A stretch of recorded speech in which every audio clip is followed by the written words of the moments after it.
So my name's Lisa Jones. My name is Wayne Barclay. And obviously we're from Barclay Jones. So we are recruitment technology experts. We love working with recruitment leaders, helping them understand which tech they should introduce into their business, but very importantly, why and how. And that's kind of one of the things we're going to talk about today. We also help recruiters with their social media projects. So we help them understand, again, which social media is appropriate, what goals they should have, how to strategize that, and how to get recruiters using it more effectively. So we'll be talking about that some other day. And obviously we have loads of webinars about this.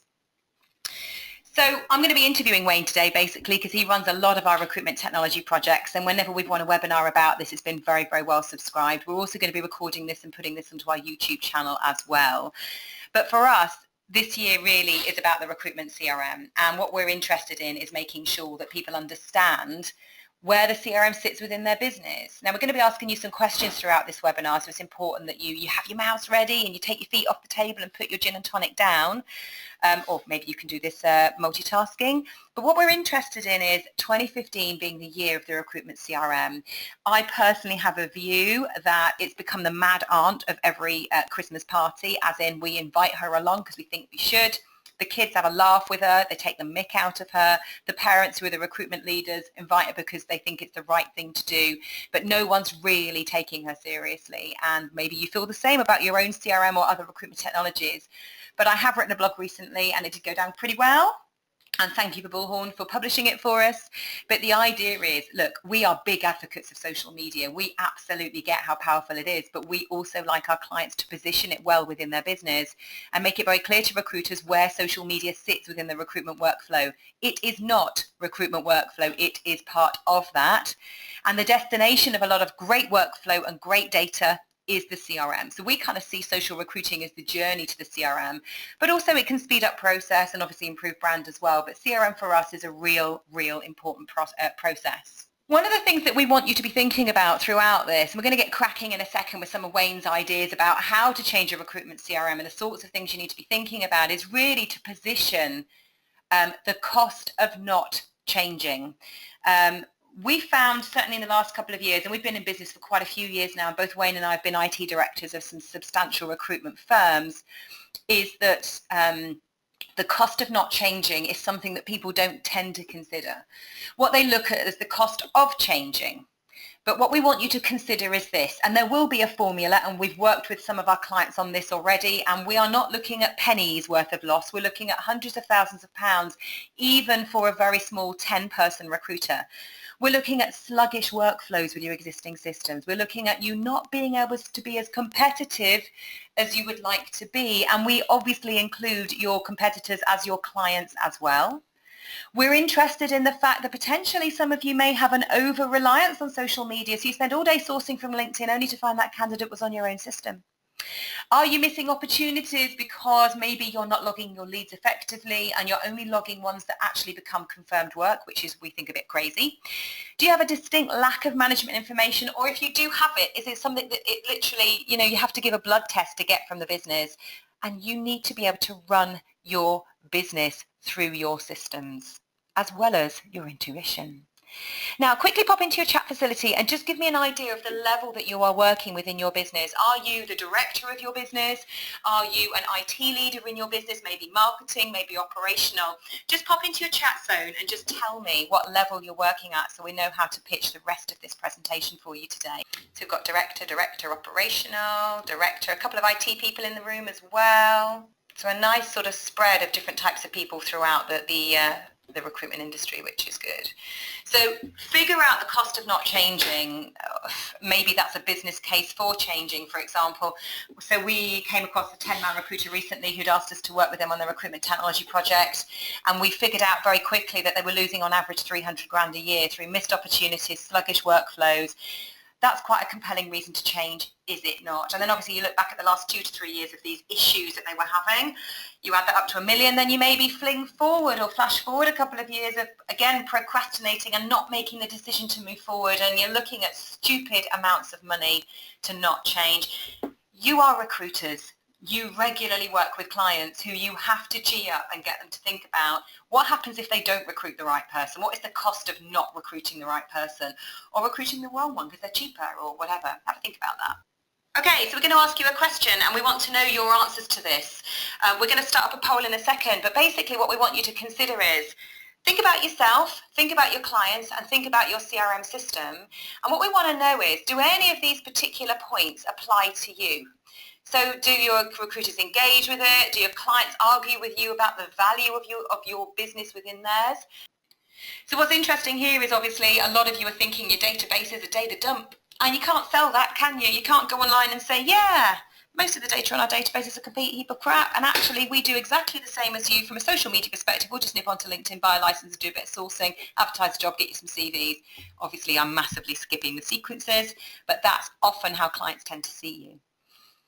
Very high proportion of your recruiters are not engaging with your CRM. We often find this is because your CRM has either not been trained correctly and or it's a very outdated set of processes that really don't correspond with the way that they need to work these days.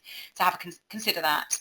And obviously, a lot of your clients are having LinkedIn recruiter licenses. Maybe a lot of them aren't even admitting that they have. We're often coming across clients now, i.e. recruiters who are saying, yes, my clients have got a LinkedIn recruiter license. They think they're God and they're using that as a weapon. I think we all know that having a recruiter license does not place a candidate. Neither does a tweet, but we do know that great recruitment workflows do. And obviously a big proportion of you are admitting that you can't manage your business using the CRM, which is just crazy. So we'll move on from there. Thank you very much for that. So Wayne, what are we going to talk about today? So today we're going to talk about the recruitment lifecycle. I imagine a lot of you are at the top of this cycle here at this precise moment in time, looking at business as usual, BAU. You've got a system, it's currently being used to a certain degree within your business, you're getting some data out of it, but at some point somebody somewhere has decided that a business case needs to be put together to migrate across. So from a business case, high-level scoping document which details why you should be potentially thinking of moving.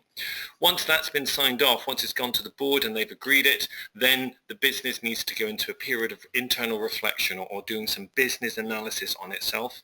From there, once that's completed, it will move into a sourcing phase whereby you'll go in and demo lots of systems. Once you've chosen the system, then it'll move into implementation, and at the end of that implementation phase, you'll move back into business as usual. I think it's fair to say, Wayne, that on a lot of projects you're working on right now, that the two pink blobs are the bits that clients tend to shy away from. Any views on that? No, absolutely. So an area whereby we help a lot of our clients is understanding the business case. What are the benefits of moving away? What are the benefits of not moving away? Or potentially, what are the costs of not moving away? And Lisa, you've alluded to that already. It's also about making sure that your project has a project team associated to it and they have the required skill set in order to do the business analysis piece. So those are the two areas whereby if you don't do those two bits early on and you don't do them well, further down the line, the sourcing piece becomes very, very difficult. So I'm working with two clients currently. They're already they've already demoed a number of systems and they're down to 3. However, they've got to the stage whereby they're asking, well, all 3 systems are very similar. They all kind of do the same things. How do we go about choosing the system? So when we go in, we've analysed them, we've talked to them about where they've got up to, and the problem is that they haven't done enough internal research about what it is they want to achieve. So the early stages of a project are absolutely critical. Brilliant. So we're going to obviously be focusing on this throughout the webinar, and I'm going to let you speak for the majority of it and just ask you the odd question. So a nice sprinkling. I mean, Wayne and I have been in recruitment technology now for 15 years. Oh my God, is there choice? All dependent on the size of your business, how comfortable you are with cloud, and you should be, the kinds of workflows that you want, whether or not you want them to plug into lots of third-party apps, because we are now in the zone of buying a phone and having 200 apps on it. Your recruitment system probably needs to behave in the same way and be able to have other things plugging into it. So all of that is really, really helpful. Thank you very much, everybody. So the next question we've got for you as well is why are you actually considering changing? Now, no need to type here. We're going to make life really easy for you. We want to understand why are you actually considering a change. I want you to grab your mouse and just click onto the questions that are popping up on your screen right now. Any thoughts, Wayne, on the stuff coming through? There's a high proportion of people saying that there is a lack of functionality or a lack of integration. Certainly with a lot of the older systems, know that there's a lot more software out there that can plug into systems. Open APIs have really sort of led, been groundbreaking. So there's lots and lots of businesses now that are really struggling with older technology from 10, 15 years ago. That was great in the time, it was market leading. Perhaps now at this day and age it's actually lacking functionality. So that's not surprising, but it's good to see that people are considering that. Okay, so lots of really decent reasons, but obviously that isn't necessarily a business case going forward, because some of you can actually live with it. I mean, obviously lack of functionality, lack of integration, you can't live with that, you've got to move forward. Constantly breaking, interesting this, a lot of the time maybe we've done a lot of configuration over the years and the people within our business don't exist anymore to keep that going. And what we often find with some suppliers as well is they lose their own people, and that can cause issues as we go along. Thanks very much, everybody. Right. Where are you with your projects right now, ladies and gentlemen? What are you actually doing? Well, this is really, really interesting, and the reason we're laughing, obviously we're not being geeks, but it's quite interesting that either a lot of you who have bought it and it's like, oh my God, make it stop, and you've just not implemented it yet, or some of you at the beginning. And obviously what we'd rather not happen is you make a decision, buy it, and then go straight down to the, oh my God, it's been going on for a year and we've not actually moved forward. Which is, let's not forget the opportunity cost and the fact that most of you have a day job to do. We are regularly finding that people are buying systems without actually understanding how much time they need to implement the thing. So let's just make sure that we're aware of that when we're going into these projects. So we're going to start talking about the kinds of things that we want you to think about and what Wayne wants you to think about when you're looking to change your recruitment CRM. And the first thing that Wayne's going to talk to you about today is your business case. So every project should have a business case. Every project should understand exactly what the high-level scope of the project is trying to achieve. A business case should be written by the board sponsor or the person who takes ultimate responsibility for this particular project. Invariably, I end up working with a lot of clients who it's the IT team who think that the CRM needs to be replaced, and they're the ones that basically go off and start doing lots of things. Some of the larger organizations, they set their project up correctly. They have a defined scope. What is the project trying to achieve? Where are the business benefits going to come from this particular business case? Once you have that documented, that needs to be approved, and that needs to be signed off by the business and signed off by the board sponsor in particular. The reason why I've added this slide in is it might be very well that you have a business case and the business seems to think that it's ready to start this project, but these projects are long projects. For small to medium-sized enterprises, 6 months would be an average time frame. For larger organizations, 6 months to, if you're a multinational company, maybe 18 months to 2 years potentially by the time you've rolled it out to every single location. So you have to look at, in terms of where the business is right now, in 6 to 12 months' time, what else will the business be doing? Will it have the appetite to release a new system at this precise moment in time? So getting the business case signed off is great. It's then a good opportunity for you as a project team to really review and say, are we ready to go now, or should we wait 3, 4, 5, 6 months before we actually start this process? Is it going to conflict with anything else in the future? If it doesn't, well, then you need to make sure that your project is set up correctly. And this is probably one of the most important parts of any project, making sure that you have a project team with the desired skill set that is able to produce definitive scopes, definitive documents, and time scales. Somebody who understands the financials and can actually report back to the board sponsor on a regular basis as to whether or not you're on budget, on time, and certainly on scope. And the risks associated with these projects, they're significant. There are a lot of risks out there that people don't sometimes consider. So again, we've highlighted one, which is if you're a multinational company, how are you going to be able to release the project or release the software and support multiple different locations at the same time? All these things need planning. They need to be understood at the very early stages, and your project team needs to be able to come up with that and then communicate that back to the board sponsor. So I've mentioned timeframes. I've alluded to 6 months if you're a small to medium-sized enterprise, much longer if you're a larger organisation. There are multiple different hoops that you have to think about. Releasing a CRM project, it is the single most important system within a recruitment business. So you have to set realistic timeframes. You have to be communicative to the business and certainly to the board on a regular basis as to when things are going to be delivered and how quickly things are going to take, or how long things are going to take as well. So I've set realistic timeframes. Be honest with the board. If you say it's going to be within 6 months, knowing full well it's actually going to be 12 months, then you're only setting yourself up for a fall.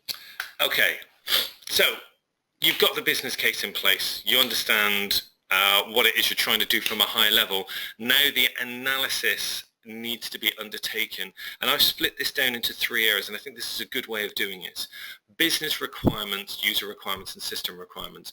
Business requirements are usually high-level requirements that the business wants to achieve. So if, for example, you're a business with 3 or 4 sites and the business requirements in 12 to 18 months' time are that you want to be branching out into Europe or internationally, then your project has to take consideration of that. So understanding what the business objectives are and then making sure that your project is aligned to those business objectives will really help your CRM project. Once you understand that, then you can move into the more detailed aspects of the project. User requirements. Understanding exactly what you do currently is really, really important. If you don't understand what you currently do, then you're unable to make a judgment call as to what it is you're going to be moving to or how much change is required. So one of the things that I say to our clients on a regular basis is technology, CRM projects are not technology projects, they are business change projects, and you have to understand the amount of change that this is going to undertake within your business, and that will then feed into your timescales, that will feed into your risk analysis, etc., etc. So we did an analysis recently for a client. We went into a lot of workshops, spoke to a lot of people. We did a lot of field work as well, understanding which fields specifically were being used, and had we not done that, we wouldn't have identified a field which was being used, which was really stupid or really unusual. It was logging the football team of the client. That one person was using it. Just happened to be a director, and there was a lot of information in there. Had we not done that deep analysis, then that may have been missed as part of that process. Then once you've got that, once you understand the workflow, the way in which the business is wanting to use the new system or how it's wanting to progress, then you need to start looking at the system requirements. What specifically does the system need to do, and how does that need to be presented? So system requirements, is it a thick client infrastructure? Is it a SaaS-based environment? Is it a cloud or hosted environment? That's important. When you look at email integration, what type of email integration do you want? Do you want it to be full-blooded? Does it just need a light touch? Because most of the people still use their Outlook to send emails in any case. That's the level of detail that you really need to go into, and then that will feed nicely into how you go about sourcing a solution. Anything to add to that, Lisa? I think it's really just about the business stopping before they start buying stuff and making sure that they know what the goal of the project is. It sounds really complex, but it absolutely ain't, and we can normally nail that down over a cup of tea, which is, do you want to speed up process? Do you want to save money on your systems? Do you want to be able to challenge the direct hire model with better internal processes that you can effectively sell to the client? Certainly when Wayne and I started recruitment in the early 2000s, we could sell a process, we could sell a database, we could talk about the size of our database and the quality of it. These days, people can theoretically see the size of your communities and make a judgment call by looking at how many LinkedIn connections you've got and looking at your adverts, and that's kind of all they see of your process. So your systems need to really enhance your processes, and obviously looking at how the system plugs in, obviously how your recruiters need to work, not how you worked 10 years ago, but how they should be working now, and what the business should expect from its CRM. So it's not just a data dump and then loads of people spend 5 days a week compiling spreadsheets that no one has time to take action on. Looking at those 3 things can really move you forward. Just before, to follow up on that as well, it's very, very difficult for large organizations that have multiple brands potentially that are all trying to use the same system to get a collective agreement as to how the system needs to be used. And some of you mentioned previously that you bought the system but there's no end in sight. I suspect potentially that the user requirements and the system requirements haven't quite been finalised and haven't got agreement across that. Perfect. Well, not perfect, not ideal. Okay, so when we work on social recruitment technology strategy, that sounds a bit full on. Let's start again. When we work on social media strategies for recruiters, we often say, you know, LinkedIn is a biller. What's its job spec? What's its expectation? Could you discipline it if it wasn't working for you? And we do think that your CRM needs a job spec as well. What kinds of things, Wayne, would you put into the job spec of a typical CRM?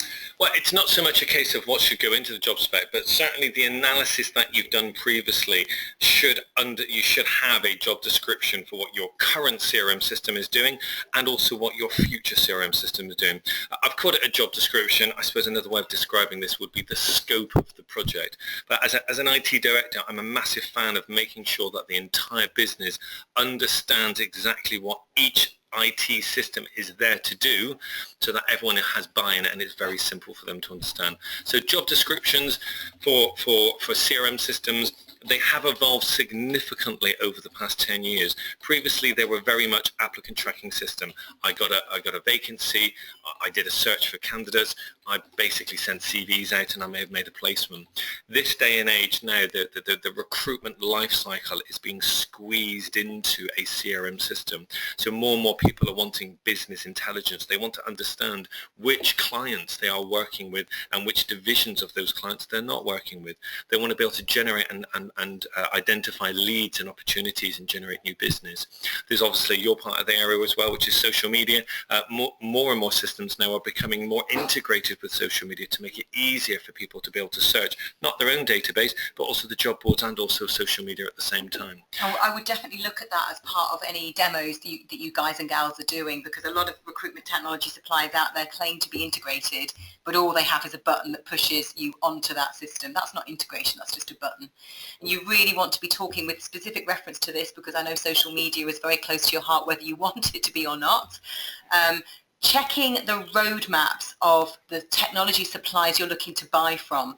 If they don't have a roadmap, I would worry about that. If they have a roadmap and they're not prepared to share it with you, I would worry about that. If they have a roadmap and they want to share it with you and they've got specific timeframes around that, look at it. Is the roadmap of where that system is going, is it going to fit your business going forward? Because the job spec that you set up for your CRM system and the fact that it's potentially taking up the space of a biller in your business and costing potentially 2 to 3 billers, depending on how much you spend on it, needs to do a job, and you need to make sure that once you bought it and it's implemented, it's going to continue to do that job, and you're not going to grow apart before you've even implemented the thing. The thing about social media as well, everyone, and obviously I always jump in at this point to consider, is, as I said at the beginning of this presentation, social media has a bad rap in a lot of recruitment businesses because the leaders don't necessarily get why people need to use it, but they kind of get it's a necessary evil. Your clients think that because they've got the same access to data and big data, whatever you want to call it, bad data I call it, that they've got the same access to data as you have, but they don't have the same access to process, and that's where your CRM system can add a massive goal to this particular win. So just consider all of these elements. What is the job of your CRM? And obviously be aware that the CRM is the destination of great data, and social media can feed it crap data if you're not careful. Okay, so you understand the system, you understand the requirements of the system, you understand where you are, you understand where you want to get to. That really helps you during the sourcing process, and it also helps the suppliers as well understand exactly what it is they should be selling you or showing you, and not necessarily selling you, but a lot of systems, a lot of providers will sell you sell you the features of the system. Isn't this, oh, I really want to show you this part of the system, isn't it great? Which is sometimes, it's nice to see those things, but you also have to take a view of, well, will my consultants actually use that part of the system? So you have to understand what it is you're currently doing, where you want to get to, and how the system is going to enable you to get to where you want to get to. And it's understanding the benefit of that system and understanding how your consultants are going to be using those benefits in order to improve the recruitment lifecycle for your clients.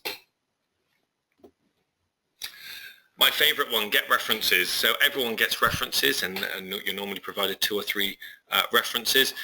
We did something quite unusual recently. So we got references, and they were really, really useful. They really highlighted to the client the amount of time and investment that was required by the client. One of the references actually said how they completely underestimated the amount of resource that was required, and that's what elongated the implementation process. So that's all very well and good, but sometimes you'll only be shown references of where there's been successful implementations, and I would really like to see suppliers sometimes provide references of where things have not gone quite as well, so that the client is able to learn from there. So there's lots of different things that you can be doing. You should be asking when you're taking a reference, asking about what training was required, how much time did training take, and not just the go live training, but how much additional support post go live was required. Talk about the data extraction. So how was the data extracted? How successful was that? How much time and effort was there in cleansing the data? Talk around testing, talk around the implementation process, talk about the configuration. There's some suppliers will sell you a system, but they'll expect you to configure a lot of it. So you need to understand that as part of the process and make sure that you have the required skills. If everything's up front, if everyone understands and there's clear visibility over what's required, then the project is much more likely to go through successfully. I think as well from a reference perspective, and I know there's a couple of CRM providers on the call right now, so they're going to put their head in their hands, but I'm also a big fan of just nipping onto LinkedIn and just asking who out there is using X system.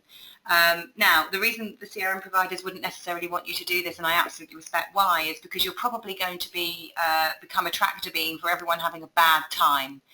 And I don't necessarily trust all of the bad references that come in. Let me give you a little case study. So we're working with a client right now. They are a 15-person recruiter, and they are implementing ABC system. And they rang me and they said, Lisa, I've just spoken to a recruiter. He's the same size as me. He's having a bloody nightmare. It's a complete nightmare. The sales process was fantastic. The implementation process, oh my God, it's a flipping nightmare. I wish I'd never done it. What can I do? What can I do? And I said, you need to canvass more opinion. But what you also need to do is, rather than look at the emotional state of the person giving you the reference, is actually ask some questions as to what's going wrong. And very importantly, what have they bought? Because if you think about it, the average recruitment leader that we meet out that thinks they've got it nailed, they think they're going to be able to give up their day job and implement a new CRM, as well as billing, managing, growing, going on holiday, buying a new car, all that lovely stuff. And it ain't possible. So what we often find is this. We're quite skeptical of bad references. And the reason we're skeptical, it doesn't mean we don't believe them, but we'd like to dig around and do some competency-based checks, is often the people that have had a bad experience have got a mixture of genuinely bad experiences, but also they might have just bought wrong. And they've forgotten to do those 2 pink splodges that we talked about at the beginning, which is the planning, the business case, looking at the right team to put in place and all of that. They've bought something shiny, which is kind of a joint responsibility between the salesperson and the recruitment leader. But actually what they've done is they've ignored advice from, we work with lots of recruitment technology providers, and they always ask the client, who's going to do this for you? How are you going to get it implemented? And there's often, we'll get it covered, because they see the cost of implementation as something they don't want to actually shell out for. So just consider when you're getting references that bad references are not normally an indication of the product being a bad product. It's just a bad implementation, and that may be the fault of the recruiter themselves. And let's face it, you're recruitment specialists, not tech specialists, and that's okay. Anyway, I've laboured the point. I want to just add 3 additional questions that people really should ask when they actually do this. The first one is, what commercial benefits have you seen since the system's gone live? I'd also like to ask, or get you to ask, what have the users said about the system once it's gone live? And finally, if you had to do it again, what would you do differently? I think those are 3 really important questions that you really should ask during any process. And I think as well that will help you drill down to the reality of the reference that you're getting. I mean, we've all hired people in the past that maybe didn't get the best of references, but when we actually dug down, there might have been a personality clash between the employer or the employee, or it just was the wrong chemistry. And I always say to people as well, I've had a couple of crap jobs in my time. That doesn't mean I'm a crap employee. It just was the environment that I was in. So just consider that. And that's why I think it's a really good idea to try and canvas a little bit more more opinion than simply the references that you're given, but make sure you dig deeper than the negativity and find out what problem they actually have. Now, we've got a question for you. We don't want you falling asleep or getting lazy, but we want to find out whether or not you have a data dump or a database. Can you sell your CRM? And I'm not just talking about when KPMG come in to audit you because you want to buy that yacht, but can you genuinely sit in front of your clients and say, yeah, so what? We've both got access to 350 billion, squillion, trillion people on LinkedIn, but we've got this qualified list of warm candidates on our database that trust our brand and want to work with us. And if you want access to them, you're going to have to pay for it. None of this crappy 10%. We're knocking our prices up because we have something of value. That has to be a goal for Recruitment CRM in 2015. We're really passionate about that. And that is why, as much as we love social media and we advocate its use, we also understand its place. And ultimately, your CRM is the only thing you own, irrespective of any social media policies you think are going to protect you in court. Your CRM is the only thing you can see, touch and feel, and that you can basically put in your bag and say it belongs to you. And that's the thing you should be taking to client meetings and selling, as well as your process. And I think that, the CRM system is now becoming the differentiator again. It's 15 years ago, it was the only thing that differentiated a business. Social media's come along, and now everyone's got access to that data. But now you've got this situation whereby CRM is really adding value back into the business and adding value to the recruitment lifecycle. All really good stuff. Thanks, ladies and gentlemen. Let's just share the poll results quickly so at least you can see that this is a big recruitment loving going on today. So some of you have got an asset. Keep that going. We've got one client in Shropshire. 96% of her vacancies are placed through the talent on her system. That is a stat you can publish. Any stats below 50 or 60% scare me, if I'm honest. That's either an overinflated workflow where you're overcompensating and or risk, because actually the data doesn't belong to you, it belongs to the recruiter that's been collecting it while they've been renting a seat in your recruitment business. So that's something to think about. Fantastic. The reason why we've asked about data, well, a significant part of your process is going to be the data migration. Now, if you're lucky enough just to have one system, then the data migration plan becomes more simplified. If you've got multiple sources, then it becomes a lot more complicated. So you need to have some form of plan in place to make sure that you are cleansing your data, ideally before you actually do the data migration. So this is something that, if you're looking at thinking about changing your system, this is something you could be starting now. Getting a plan in place, understanding exactly what is valuable and what is rubbish within your system, and archiving it off. I wouldn't necessarily say delete it, but you can archive it off. So when you do the data migration, you can at least put some logic, or your supplier can put some logic in, which is anything with a status of archived, please ignore that, and we'll see how the data gets migrated into your system. Fantastic. And I'm hoping that everyone on the call actually understands who that person is, otherwise you're all a bit too young for my liking, but that's a different story for another day. Right then.